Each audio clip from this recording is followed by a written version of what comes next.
প্রথমেই আমি ধন্যবাদ জানাবো আমাদের সিভিল ডিফেন্স, কলকাতা পুলিশ এবং ফায়ার ব্রিগেডকে। তারা যদি কুইক রেস্কিউ লোকাল লোকেদের নিয়ে না করতেন তাহলে এই মৃত্যুর সংখ্যাটা অনেক লম্বা হতো এবং অত্যন্ত একটা মর্মান্তিক ঘটনা আজকে কলকাতা তথা রাজ্যের ক্ষেত্রে হতো। আমরা ধন্যবাদ জানাবো আমাদের এই জোনের আর্মির যিনি দায়িত্বে আছেন, এনডিআরএফের। আমার সঙ্গে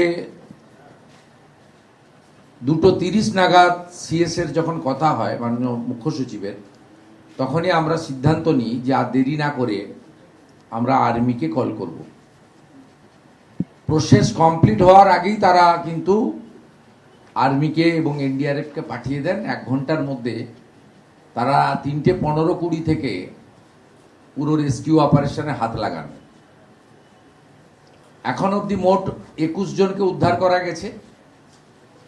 18 জন অসুস্থ অবস্থায় অর্থাৎ জীবিত উদ্ধার হয়েছে, কিছু জনের চিকিৎসা এসএসকেএমে হচ্ছে।